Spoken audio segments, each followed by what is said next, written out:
Saksakalyan gunarnavasya Vande Guru Sri Charanarvindam.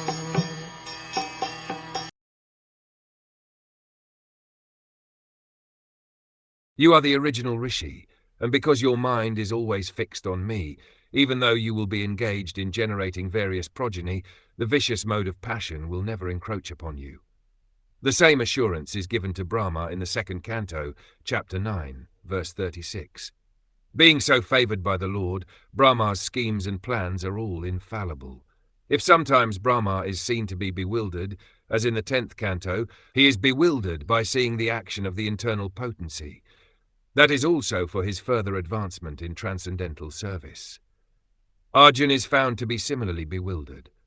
All such bewilderment of the pure devotees of the Lord is specifically meant for their further advancement in knowledge of the Lord.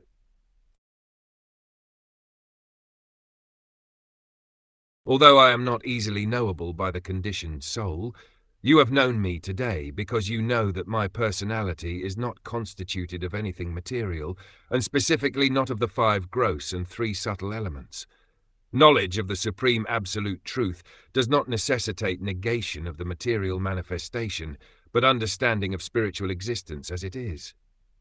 To think that because material existence is realized in forms, therefore spiritual existence must be formless, is only a negative material conception of spirit. The real spiritual conception is that spiritual form is not material form.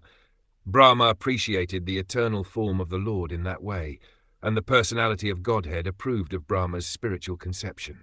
In Bhagavad Gita, the Lord condemned the material conception of Krishna's body, which arises because he is apparently present like a man. The Lord may appear in any of his many spiritual forms, but he is not materially composed, nor has he any difference between body and self. That is the way of conceiving the spiritual form of the Lord. When you were contemplating whether there was a source to the stem of the lotus of your birth, and you even entered into that stem, you could not trace out anything. But at that time I manifested my form from within. The personality of Godhead can be experienced only by his causeless mercy, not by mental speculation or with the help of the material senses. Material senses cannot approach the transcendental understanding of the Supreme Personality of Godhead. He can be appreciated only by submissive devotional service when he reveals himself before the devotee.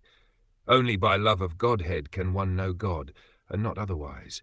The personality of Godhead cannot be seen with the material eyes, but he can be seen from within by spiritual eyes opened by the ointment of love of Godhead.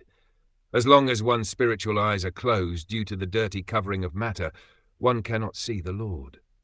But when the dirt is removed by the process of devotional service, one can see the Lord, without a doubt. Brahmā's personal endeavor to see the root of the lotus pipe failed, but when the Lord was satisfied by his penance and devotion, he revealed himself from within with no external endeavor. O Brahmā, the prayers that you have chanted praising the glories of my transcendental activities, the penances you have undertaken to understand me, and your firm faith in me, all these are to be considered my causeless mercy. When a living entity desires to serve the Lord in transcendental loving service, the Lord helps the devotee in so many ways as the Kaitya Guru, or the spiritual master within, and thus the devotee can perform many wonderful activities beyond material estimation. By the mercy of the Lord, even a layman can compose prayers of the highest spiritual perfection. Such spiritual perfection is not limited by material qualifications, but is developed by dint of one's sincere endeavor to render transcendental service.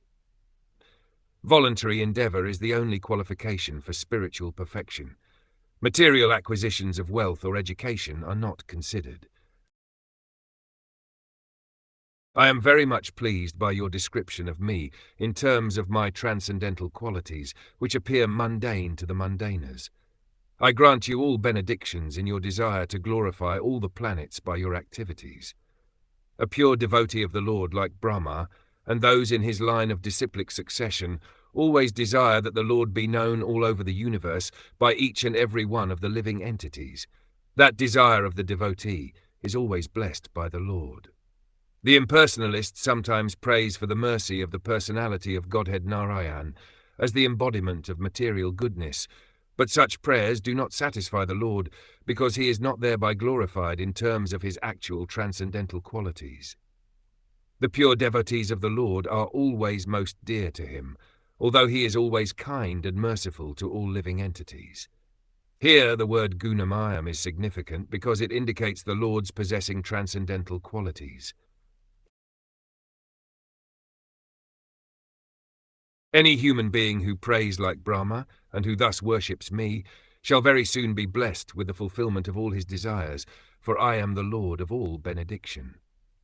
The prayers offered by Brahmā cannot be chanted by anyone who desires to fulfill his own sense gratification. Such prayers can be selected only by a person who wants to satisfy the Lord in his service.